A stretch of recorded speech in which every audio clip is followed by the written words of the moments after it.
रायली मूर अमेरिकेतल्या रिपब्लिकन पक्षाचे खासदार आणि एक प्रभावी राजकारणी. मूर यांनी 4 ऑगस्टला सोशल मीडियावरती एक पोस्ट टाकली. या पोस्टमध्ये त्यांनी भारतातल्या ख्रिश्चन धर्माचा उल्लेख केला. भारतात ख्रिश्चन धर्म किती आधीपासून अस्तित्वात आहे, या धर्माचा भारतातला इतिहास किती जुना आहे हे त्यांनी सांगितलं. सोबतच मूर यांनी आपल्या पोस्टमध्ये भारतातल्या एका विधेयकाचा देखील उल्लेख केलाय. या विधेयकाच्या माध्यमातून मोदी सरकार भारतातल्या ख्रिश्चन धर्मियांवरती हल्ला करत आहे असा थेट आरोप अमेरिकेच्या या खासदाराने केलाय. जर भारताच्या संसदेत हे विधेयक मंजूर झालं तर भारत आणि अमेरिकेच्या संबंधांवरती याचा वाईट परिणाम होईल असा इशारा रायली मूर यांनी अमेरिकेतनं दिलाय.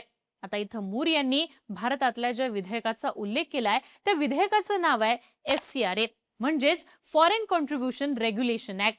थोडक्यात भारतात येणाऱ्या विदेशी फंडिंग वरती लगाम लावणारा कायदा. तसं पाहिलं तर देशामध्ये FCRA कायदा अनेक वर्षांपासून अस्तित्वात आहे. या कायद्याच्या माध्यमातून दुसऱ्या देशातनं भारतात येणारी फंडिंग्स कंट्रोल केली जातात. पण आता मोदी सरकारनं या कायद्याला आणखी कडक करण्यासाठी काही पावलं उचलली आहेत. गृहमंत्री अमित शहा हे या पावसाळी अधिवेशनात FCRA कायद्यामध्ये सुधारणा करणारं विधेयक संसदेत मांडणार आहेत. पण या कायद्याला अमेरिकेतनं जोरदार विरोध सुरू झालाय. हा विरोध इतका तीव्र आहे की यामुळे भारत आणि अमेरिकेतले संबंध खराब होतील अशी भीती व्यक्त केली जाते. महत्वाचं म्हणजे अमेरिकेत ख्रिश्चन धर्माचं राजकारण करणाऱ्या रायली मूर यांच्यासारख्या हार्डकोर नेत्यांनी या विधेयकाला विरोध सुरू केलाय. त्यामुळे प्रश्न उभा राहतो, असं नेमकं का? भारतातल्या फॉरेन फंडिंग रेग्युलेशन कायद्याला अमेरिकेतनं एवढा विरोध का होतोय? हा विरोध तिथले हार्डकोर ख्रिश्चन नेते का करतायत? यामध्ये भारतातल्या ख्रिश्चन मिशनरीजचा अँगल नेमका काय? FCRA बिल आणि भारतातल्या ख्रिश्चन मिशनरीजचं फंडिंग, सगळा विषय सविस्तरपणे समजून घेऊयात या व्हिडिओच्या माध्यमातून. नमस्कार, मी आरती आणि तुम्ही बघताय बोल भिडू. व्हिडिओच्या सुरुवातीला एक उदाहरण सांगते. कंपॅशन इंटरनॅशनल नावाची अमेरिकेतली एक NGO आहे. 1952 साली स्थापित झालेली ही NGO जगातल्या 25 पेक्षा जास्त देशांमध्ये ऑपरेट करते. यामध्ये आफ्रिका, आशिया आणि दक्षिण अमेरिका खंडातल्या अनेक गरीब आणि अविकसित देशांचा समावेश आहे. या NGOचं मुख्य काम आहे या देशांमधल्या लहान मुलांचा सर्वांगीण विकास करणं. ही NGO गरिबीत जगणाऱ्या विशिष्ट मुलांवरती आपलं लक्ष केंद्रित करते.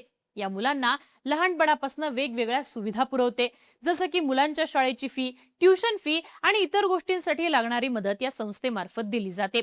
तसंच या मुलांची आरोग्य सेवा असेल, लसीकरण असेल, पौष्टिक आहार या सगळ्या गोष्टी या संस्थेमार्फत पुरवल्या जातात.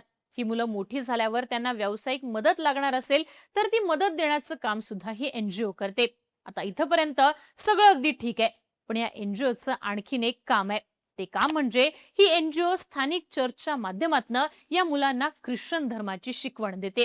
या मुलांना NGOच्या मदतीनं बालपणीच स्थानिक चर्चचे जे काही पाद्री असतात त्यांच्या हवाली केलं जातं. हे पाद्री या मुलांना आध्यात्मिक मार्गदर्शन करतात. प्रत्येक मुलाला त्यांच्या स्थानिक भाषेतलं बायबल दिलं जातं. NGOच्या स्थानिक केंद्रांवर मुलांसाठी साप्ताहिक सेशन्स आयोजित केले जातात.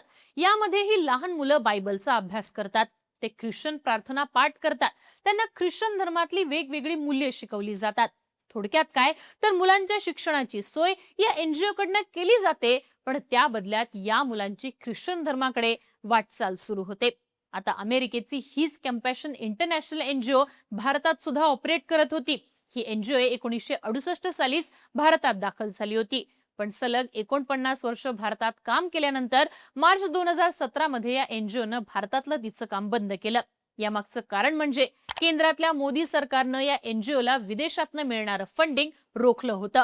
सरकारचं असं म्हणणं होतं की ही संस्था लहान मुलांना मदत करण्याच्या नावाखाली भारतात धर्मांतराचं काम करत होती. या NGOनं सरकारचे हे आरोप नाकारले.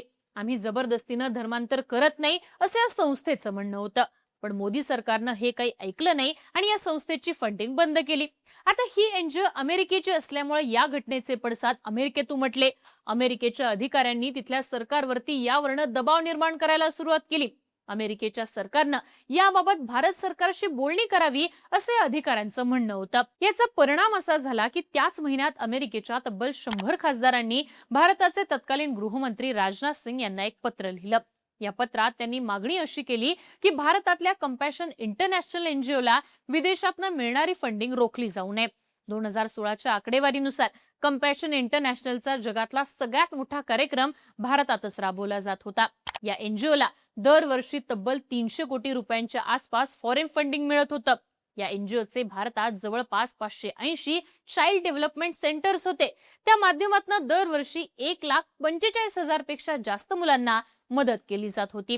पण मोदी सरकारनं अमेरिकेच्या खासदारांची विनंती मान्य केली नाही आणि या एनजीओची फॉरेन फंडिंग बंद केली.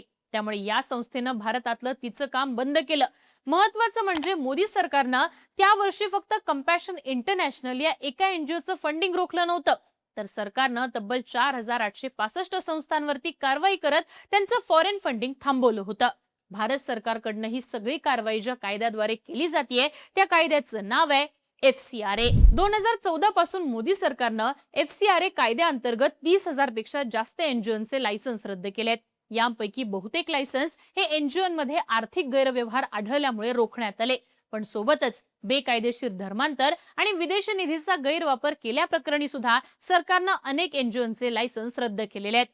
FCRA कायद्याच्या कलम 12(4)F मध्ये बळजबरीनं किंवा पैशांचा वापर करून धर्मांतर करणाऱ्या संस्थांना निधी मिळण्यास स्पष्टपणे मनाई करण्यात आली आहे. 2020 मध्ये गृह मंत्रालयानं याच कायद्याचा वापर करून झारखंड आणि महाराष्ट्राच्या आदिवासी भागांमध्ये कार्यरत असलेल्या 13 एनजीओचे लायसन्स रद्द केले. सरकारचं असं म्हणणं होतं की या एनजीओच्या माध्यमातून ख्रिश्चन धर्मांतराचं काम केलं जात होतं. एवढंच नाही तर 2024 मध्ये evangelical fellowship of India, church auxiliary for social action, Indo global social service society आणि चर्च ऑफ नॉर्थ इंडिया यांच्यासारख्या संस्थांचे FCRA लायसन्स सुद्धा सरकारकडनं रद्द करण्यात आले. थोडक्यात FCRA कायद्यामार्फत मोदी सरकारनं भारतातल्या ख्रिश्चन मिशनरीच्या फॉरेन फंडिंगवरती गदा आणलेली आहे. खरं तर फॉरेन फंडिंग कंट्रोल करण्यासाठी भारतात 1976 मध्येच कायदा लागू करण्यात आला होता. पण 2010 साली नवीन FCRA कायदा आला, ज्यानं जुन्या कायद्याची जागा घेतली.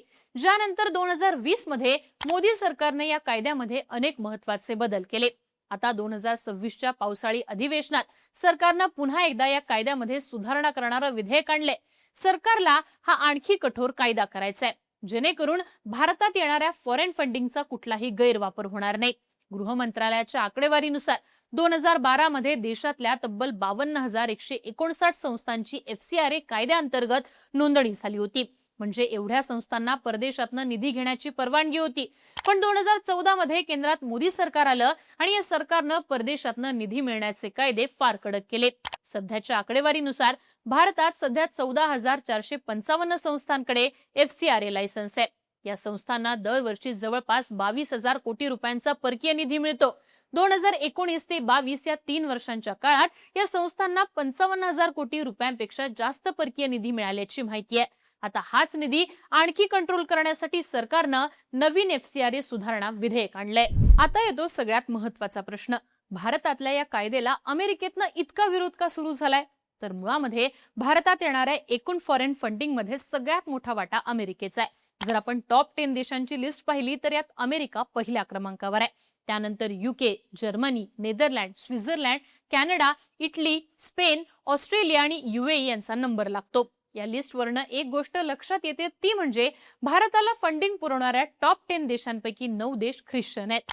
मोदी सरकारचा असा आरोप आहे की या देशांमधनं भारतात काम करणाऱ्या एनजीओना फंडिंग मिळतं, जिचा वापर भारतात धर्मांतरासाठी केला जातो. त्यामुळे मोदी सरकारनं अशा एनजीओना मिळणारं फॉरेन फंडिंग रेग्युलेट करणं सुरू केलंय.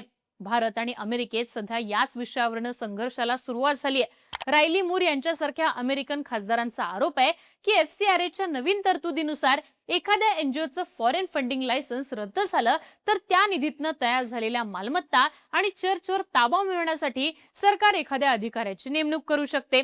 अमेरिकन नेत्यांचा दावा असा आहे की या माध्यमातून भारत सरकार ख्रिश्चन धर्मावर आणि त्यांच्या संस्थांवर थेटपणे हल्ला करत आहे. मात्र भारत सरकारचं म्हणणं असं आहे की FCRA कायदा कोणत्याही एका विशिष्ट धर्माच्या किंवा संस्थेच्या विरोधात नाहीये, तर तो परदेशी निधीमध्ये पारदर्शकता आणण्यासाठी आहे.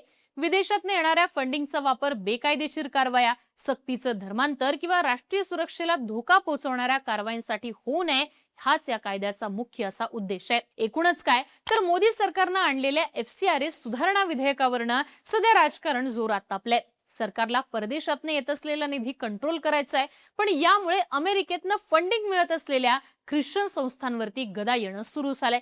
या संस्थांवरती भारतात धर्मांतर करण्याचे आरोप होत आहेत. त्यामुळे या विधेयकाला अमेरिकेतनं विरोध होणं सुरू झालेलं आहे. तुम्हाला या सगळ्याबाबत काय वाटतं? मोदी सरकारच्या नवीन FCRA विधेयकावर तुमचं मत काय? आम्हाला कमेंट करून नक्की सांगा आणि अशाच माहितीपूर्ण व्हिडिओसाठी बोलबिडूला सबस्क्राईब करा.